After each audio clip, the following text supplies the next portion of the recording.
নাসি ওয়া আনতুমুল ফুকারা, আমরা প্রত্যেক গরিব। না ধনী আছেন কেউ? কবরে যাওয়ার সময় টাকা পয়সা ব্যাংক নিয়ে যাবেন। সাময়িক পৃথিবীর মধ্যে চলাফেরার জন্য অনেক স্বাবলম্বী, অনেক আবার দেখা যায় মধ্যপন্থী অনেক আছে, আবার তিন বেলা না খেয়ে দুবেলা খেতে পারছে। সে যদি সঠিকভাবে চলে, রিক্সা চালায়, ভ্যান চালায়, আর তারিখ খান যদি সঠিক শুদ্ধভাবে হালাল তরিকার মতো যদি হয়, তাহলে ওই বান্দাটাও পৃথিবীর মধ্যে সফল হবে, কাজে সফল। সুবহানাল্লাহ। এই জন্য আমরা আপন করতে হবে আমাদের রবকে। কাকে? রবকে।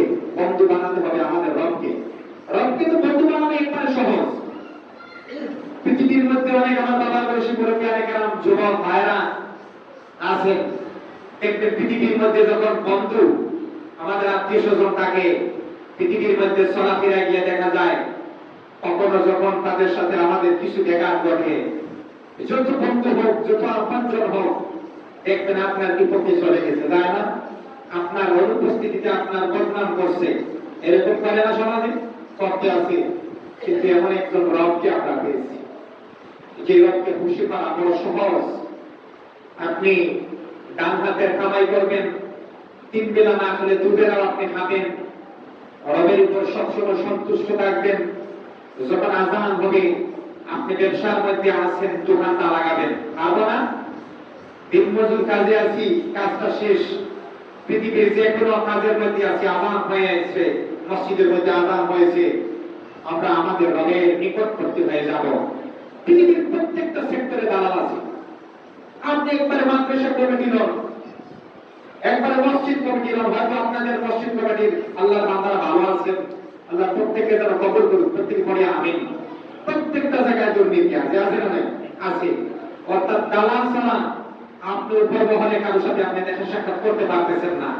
কিন্তু যখন মসজিদের মধ্যে আযান হয়ে গেল, আর আপনি আসলেন, যখন রুকু করলেন, যখন সিজদার হইতে গেলেন, চুপি চুপি ফিসফিস করে বলতেছেন সুবহান রাব্বিয়াল আলা। অর্থাৎ কোন দালাল ছাড়া আপনি আপনার রবের একবারকে নিকট করতে আপনি চলে গেছেন। আপনি রবের কাছে বলতেছেন সুবহান রাব্বিয়াল আলা। আপনি সিজদা করছেন একমাত্র কাকে? আল্লাহকে। পৃথিবীর মধ্যে আর কাউকে সিজদা করা যাবে? কথা বলেন, যাবে না।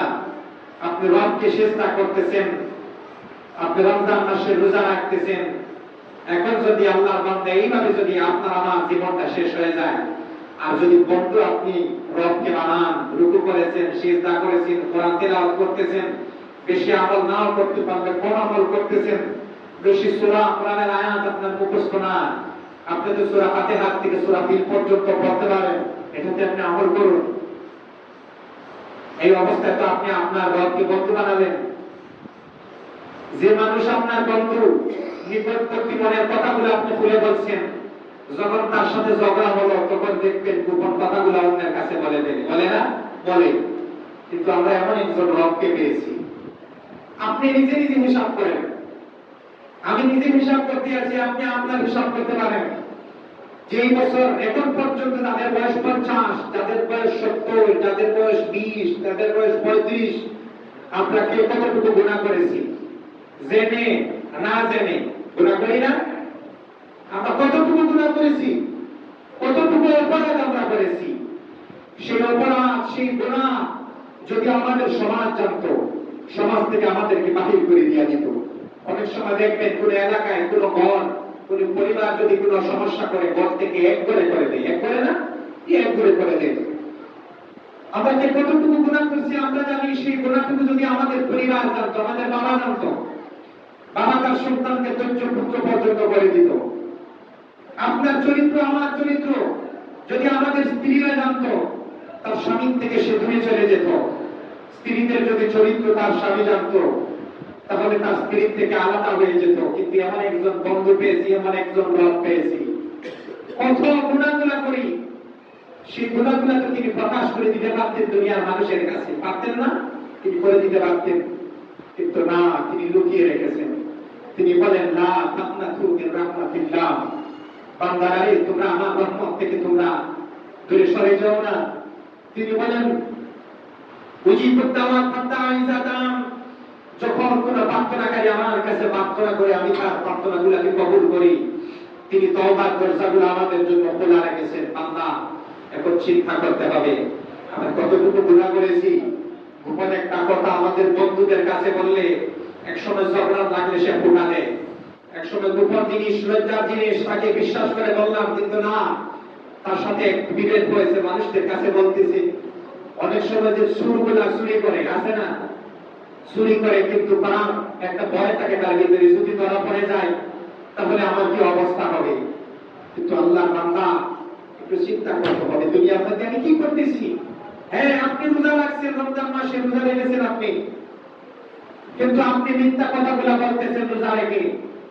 আপনি রোজা রেখেছেন কিন্তু আরেকজন ভাইয়ের বিপক্ষে আপনি কথা বলেছেন। আপনি রোজা রেখেছেন কিন্তু পাড়া প্রতিবেশীদেরকে আপনি শান্তিতে থাকতে দিচ্ছেন না। এলাকার মধ্যে আছে না? আছে। এইরকম যদি আপনি করেন, মুহাম্মদ সাল্লাল্লাহু আলাইহি ওয়াসাল্লাম বলেন, ওই বান্দা যে রোজা রেখেছে সারাটা দিন, রোজা না, ওটা উপোস, তার রোজাটা বৃথা অবস্থা হয়ে গেল, অর্থাৎ রোজা না কোনো জান থাকলো না, পড়াশোনা নাই। আপনি দেখলেন ওখানে যাদের আপনাদের বাবা নাই, যাদের মা নাই, যাদের বোন নাই, আমাদের বাবা যখন পৃথিবীর থেকে চলে গেছেন তখন দেখা যায় আর বাবার কোনো মূল্যায় নাই, বাবার রূপটা চলে গেছে, একটা মৃতর দেহ আমাদের ঘরের মধ্যে পড়ে আছে, আছে না? এই দেহের আর কোনো মূল্য আছে? কথা বলেন, কোনো মূল্য নাই। দেহটা পড়ে আছে, আপনি নাড়াইলে নড়ে, আপনি সরাইলে সরে, আপনি নিজ হাতে শরীর থেকে কাপড়গুলা খুলতেছেন, আপনি নিজে গোসল দিচ্ছেন। যে মানুষটা তন্তনিতে এলাকার মানুষ শান্তিতে থাকতো না, ও মানুষ বড় নিরুপায় হাতিয়ার উপরে শুয়ে আছে, কোনো মূল্য নাই। এরকম ভাবে আপনি রোজা রাখছেন কিন্তু একজনের বিপক্ষে কথা বলছেন, জমিনে যাচ্ছেন, ক্ষেতের মধ্যে আরেকজন রায় মেলামেলি করছেন, আরেকজন মানুষের সাথে ঝগড়া বিবাদ করছেন, মারামারি করছেন, গালাগালি করছেন, সুদের মধ্যে টাকা দিচ্ছেন, বাম হাতে আপনার কামাইগুলো আছে কিন্তু আপনি রোজা রেখেছেন। ওই যে একজন বান্দা যখন মৃত অবস্থায় তার আর কোনো মূল্য থাকে না, আল্লাহ বলেন আপনি রোজা রেখেছেন কিন্তু আপনার রোজার কোনো মূল্য নাই, অর্থাৎ আপনার রোজাটা মৃত রোজা। কি রোজা? মৃত রোজা। এই রোজা রবের সামনে সুপারিশ করবে না আপনার জন্য।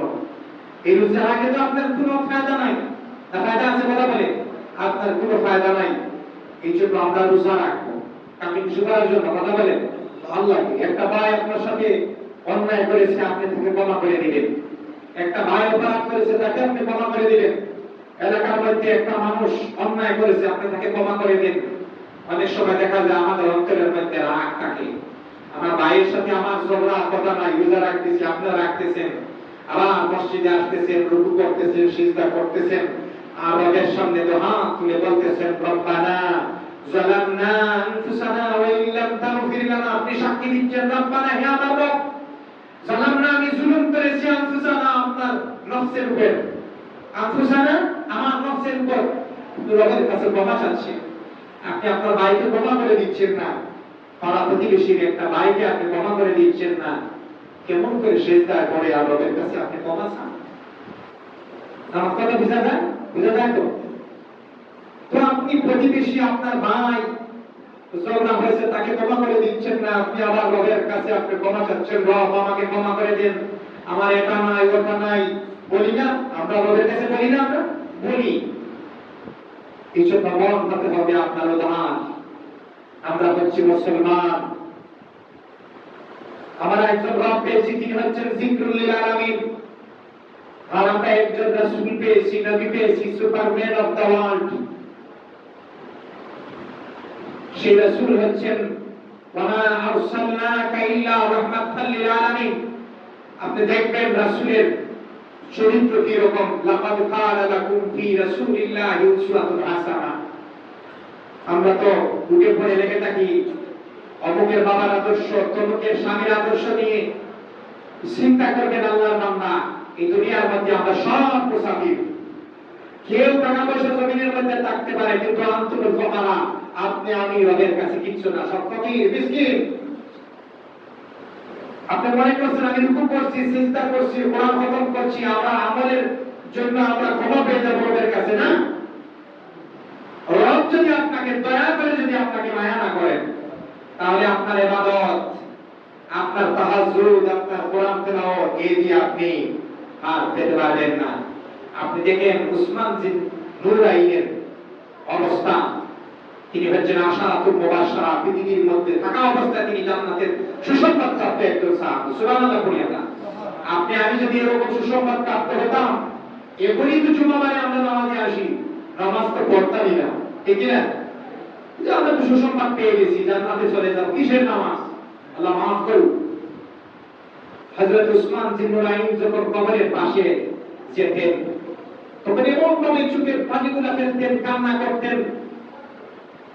সাহাবীরা জিজ্ঞেস করলেন, হে উসমান বিন নুরাইন, আপনি যখন জান্নাতের আলোচনা করেন, আপনি যখন জাহান্নামের আলোচনা করেন, এত বেশি কাঁদেন না? কবরের কাছে আসার পরে এত বেশি কান্না করেন কেন? তিনি বললেন, এটা হচ্ছে আখিরাতের প্রথম মঞ্জিল। অর্থাৎ আখিরাতের প্রথম মঞ্জিল হচ্ছে কি? কবর। এই কবর থেকে যদি কেউ মাফ পেয়ে যায়, কবরের কাজ যদি কারোর জন্য সহজ হয়ে যায়, পরবর্তী কাজগুলো রব্বুল আলামিন তার জন্য সহজ করে দেন। সুবহানাল্লাহ। আর এই কাজে যারা আটকা পড়ে যায়, বাকি কাজগুলো তাদের জন্য কঠিন কঠিন। এই জন্য আমরা মুসাফির, আমরা হচ্ছে তার গোলাম, আর তিনি হচ্ছেন আমাদের রব। অর্থাৎ সেই রব বলেছেন যে দুনিয়ার মানুষেরা, তোমরা আমার জন্য রোজা রাখো, সেই রোজার প্রতিদান আমি রব্বুল আলামিন, আমি আমার নিজ হাতে তোমাদেরকে প্রতিদান দান করব। সুবহানাল্লাহ। অর্থাৎ প্রত্যেকটা ইবাদত জিবরিল আমিনের মাধ্যমে, তুমি একটা মাধ্যমে রব্বুল আলামিন দুনিয়ার মানুষদের কাছে জানিয়ে দিয়েছেন। কিন্তু রমজানের কথা, রোজার কথা সরাসরি রব্বুল আলামিন বলেছেন এই রমজানের প্রতিদান আমি রব দেব। অর্থাৎ এটা হচ্ছে রবের ইবাদত। আর রব যদি তার বান্দাদেরকে, তার গোলামদেরকে যদি তিনি পুরস্কার দান করেন, তাহলে রব তো রবের মতনই দান করবে, ঠিক না? সুবহানাল্লাহ পড়িয়া না। আমাদের রব রবের মতো আমাদেরকে দান করবে। এই জন্য আমরা চাই আমাদের সমাজটা যেন হয় মদিনার মতো, চাই না? আমাদের সমাজ হবে মদিনার মতো, আমাদের শাসক হবে হযরত ওমরের মতো, হযরত আলীর মতো, হযরত উসমানের মতো। আর আমাদের মনটা থাকবে উদার মন। কে কি বললো এটা আমাদের দেখার বিষয় নয়। রমজান মাস, একজন ভাই আপনাকে গালি দিয়েছে, আপনি কি তাকে প্রতিদান হিসেবে গালি দিবেন? না, আপনি তাকে ভালোবাসা প্রতিদান দান করবেন। পারবো না? ইনশাআল্লাহ বলবেন, ভাই আমি রমজানে রোজা রেখেছি, তোমার সাথে ঝগড়া বিবাদ আমি করতে পারবো না। এইরকম ভাবে প্রত্যেকটা সমাজ যদি হয়ে যায়, দেখবেন আমাদের সমাজ হয়ে গেছে মদিনা সমাজের মতো। আল্লাহর বান্দারা একটু ধৈর্য সহকারে আমরা যতদিন পর্যন্ত পৃথিবীর মধ্যে আছি, আমরা ইবাদত করব কাকে? খুশি করার জন্য? রবকে। অনেক সময় তো আমরা মনে করি যে দুনিয়াতে অনেক কাজ, নামাজে যেতে পারতেছি না। আপনি কি হযরত সুলাইমান আলাইহিস সালামের থেকে বেশি কি দুনিয়া থেকে ব্যস্ত? তিনি তো ছিলেন পৃথিবীর একজন শাসক, এত ঝামেলার পর তিনি তো তার রবকে তিনি ভুলে যান নাই।